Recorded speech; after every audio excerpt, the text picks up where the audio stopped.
Hey mga paps, welcome po sa Daddy Rod Vlog. Nasira na mga paps yung ating infotainment system dito sa ating Suzuki Expresso. Ayan mga paps, ayaw na niya mag-on. Talagang ayaw na niya mag-on. Kaya nag-order tayo mga paps ng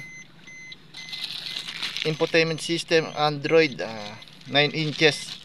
At nag-order na rin tayo ng harness for infotainment system ng Suzuki. At saka nag-order rin tayo ng pinaka-frame niya 9 inches. Ito. Kaya mga paps, tara, install na natin to. Samahan nyo ako sa pag-i-install. Let's go. Mga paps, ang una natin gagawin ay tatanggalin natin itong frame. Hinahatak lang siya rito sa dito. Saka dito. Ayan. Tapos hatakin natin. Tapos ito, tatanggalin natin to. Yan. Sabihin muna natin to. Tapos paps, tatanggalin natin itong dalawang tornilyo na to. Dalawang screw pala. Tsaka ito.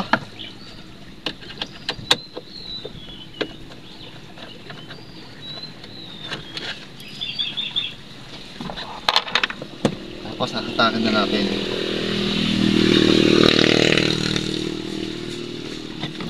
Ayun. Tapos ito lang yung mga nakakonect sa kanya. Tatanggalin na rin natin to. Ito yung antena. Tsaka ito. Yun. Tanggal na mga paps.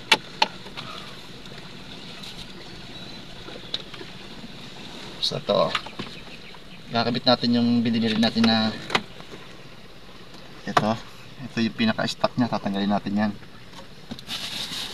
Para ikabit itong binili nating harness na pang Suzuki. Yun. Tapos ikakabit natin dito.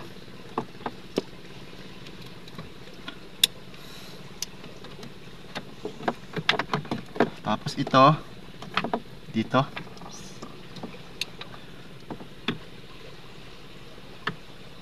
Yung gagawin, ikakabit na natin itong GPS antenna nya. Dito natin siya ilalagay. Tapos isusuot siya natin dito.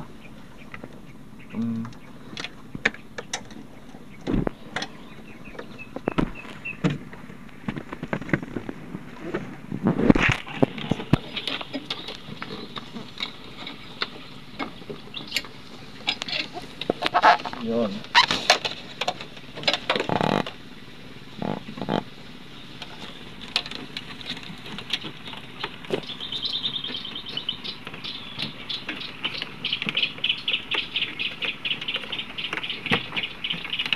Yun. Tapos papasukin natin sa ilalim hanggang sa lumabas doon sa may infotainment system.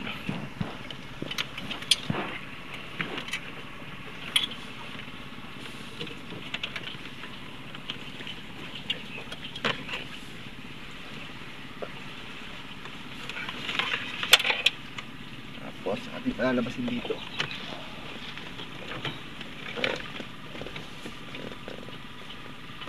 Okay, ito na.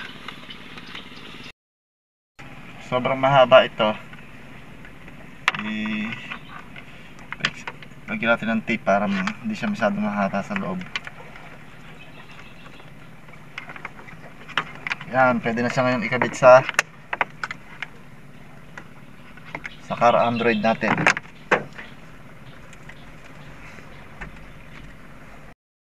Okay mga paps, bago natin ikabit yung Android sa frame, kailangan tanggalin muna natin ito kasi ikakabit natin ito sa may pinaka frame nya. Ito, dalawang screw lang yan.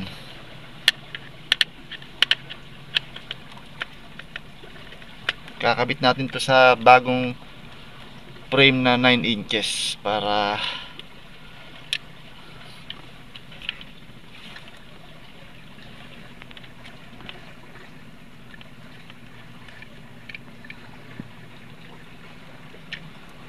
yan, nakuha na natin tong switch sa may stock frame. Kakabit naman natin ngayon ito sa bagong frame natin na 9 inches. Yan dito.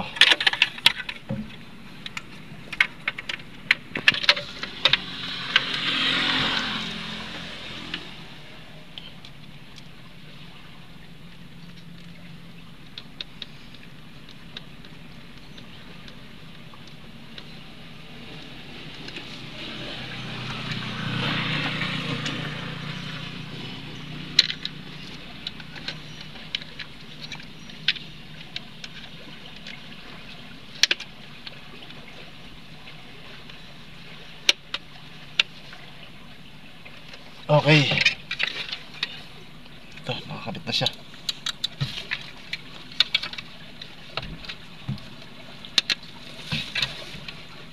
Pitan natin ng konti. Ayos. Tapos, tsaka natin siya ikakabit yung Android natin.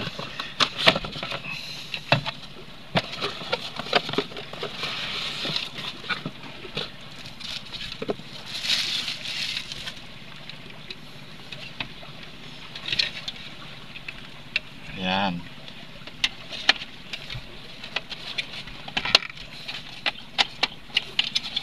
Ayun. Tapos lalagyan lang natin siya ng tornilyo rito. Hanap tayo ng tornilyo. Tornilyo natin para natin siya umalis. Tsaka natin ngayon ikakabit tong mga harness nya. At ito, dito.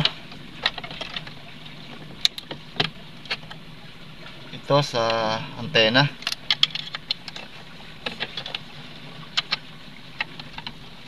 At ito mga paps, yung blower nya.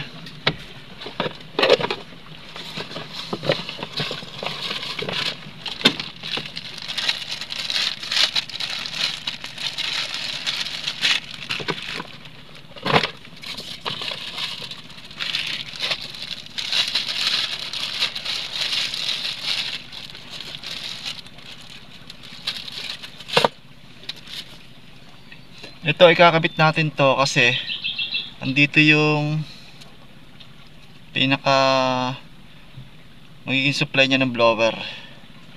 Pero ito mga paps ay ginagamit ito sa mga subwoofer, sa mga speaker na pwede mong ilagay sa subwoofer, audio out,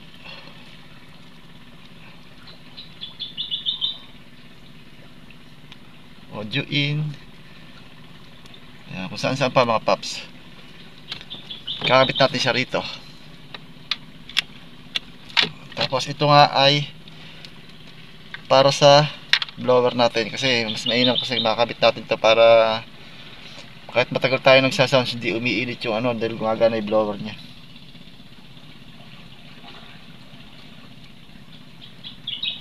Okay. Ayun na mga paps, balikan lang siya. Ops, meron pa pala isa mga paps itong GPS antenna nya ay dito naman.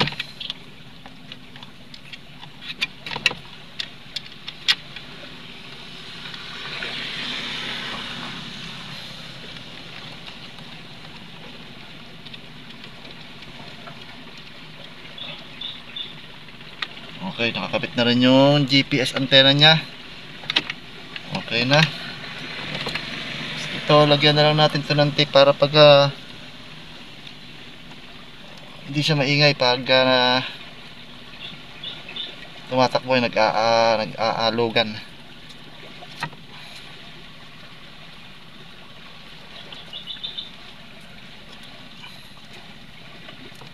Tapos isama natin siya rito.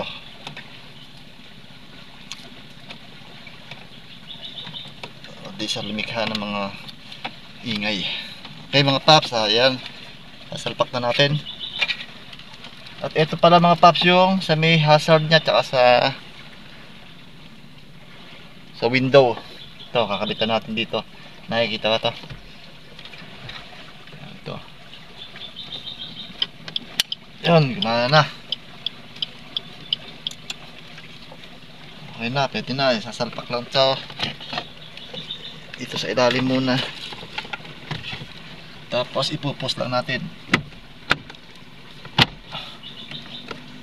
Okay na mga paps.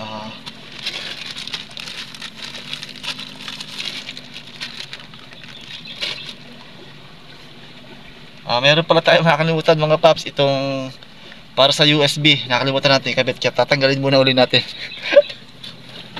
Tanggalin uli natin. Ayun. Dito yan mga paps ha.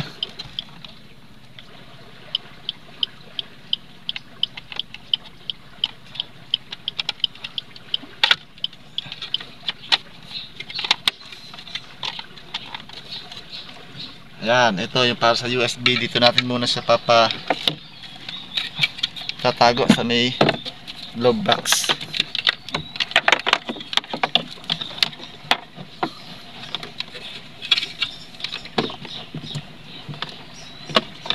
Ayun, ito. Dito muna siya. Tapos ayan, talagang kakabitan natin yan. Final na to.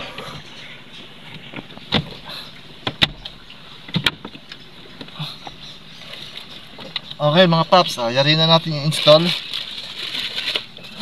Ngayon ay testingin na natin. Go.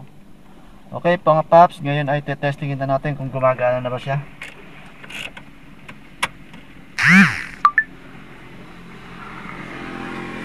Ayun.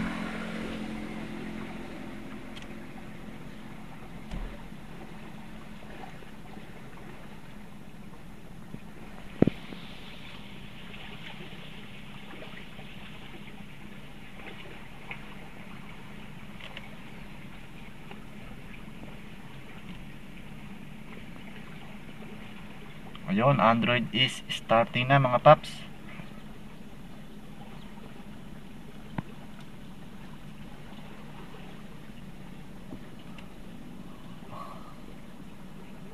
Okay mga paps, ito na yung pinaka features nya.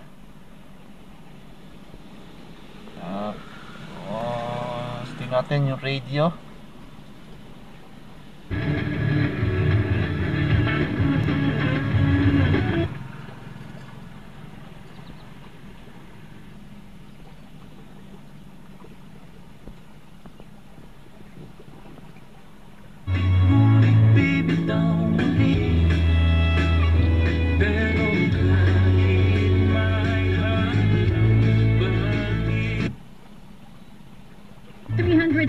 Days but 366 days. Okay mga paps, gumagana yung radio nya. Tayo mo natin, baka ma-copyright tayo sa mga music na yun. Tapos tingnan natin yung ano pa ba?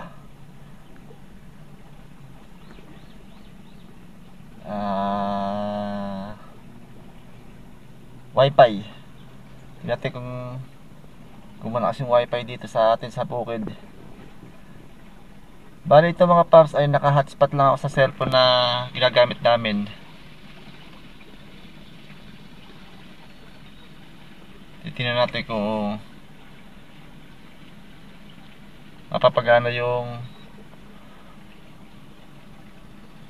YouTube. Mahina paps yung ating connection sa data.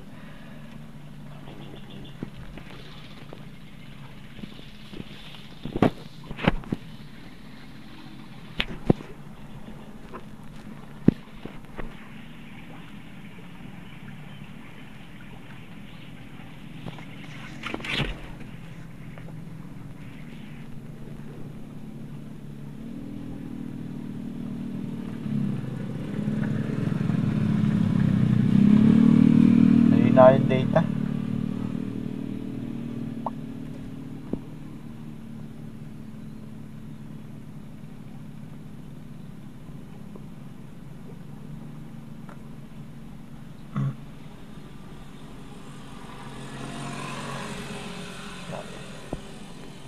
YouTube. Ayun, kumonek na yung niya, yung hotspot ng cellphone namin. Tingnan natin yung YouTube kung kakayanin ng data.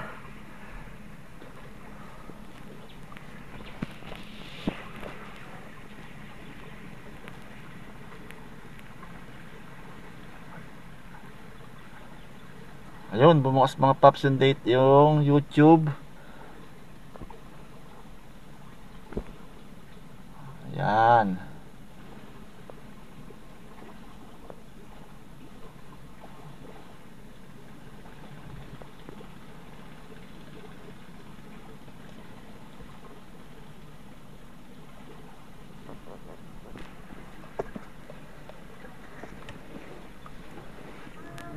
Ayun mga paps, gumana yung YouTube. Tingnan natin mga paps yung Waze.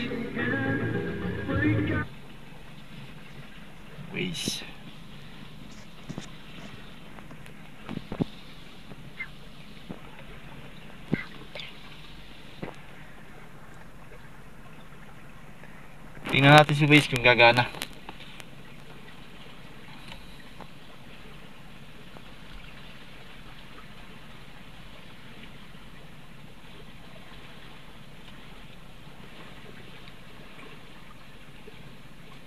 Dito kasi mga paps, nasa bukid kami kaya medyo mahina yung wifi sa amin o data kaya. Pero pag nasa kabayanan kami, malakas naman yung data dito sa may Santa Rosa. Yun, bumukas na mga paps si Waze. Kaya hindi na natin testing at matagal, mahina ang data eh.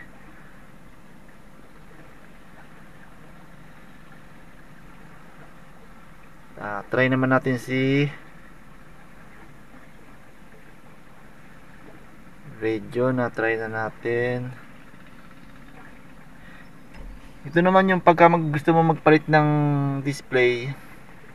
Yan, mamimili ka lang dyan. Ang dami yan. Yan, kung ano gusto mo. Example, ere. Tapos okay mo.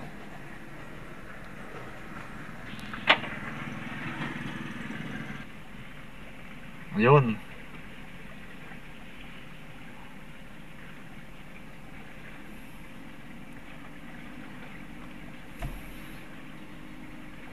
Radio.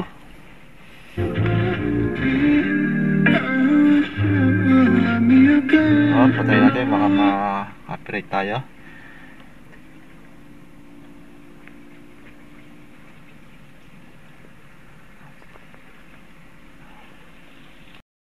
Ito nga pala mga paps, meron din siyang wadang reverse camera sa likod. Hindi ko na nga lang siya in-install dahil ito siya mga paps.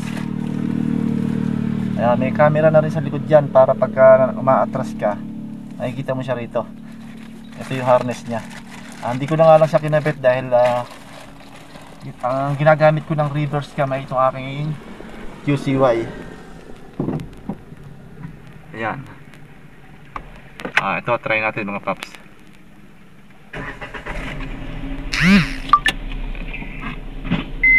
Ayan, dyan ako kumukuha ng ano, kaya hindi ko na siya kinabit sa infotainment system natin na Android.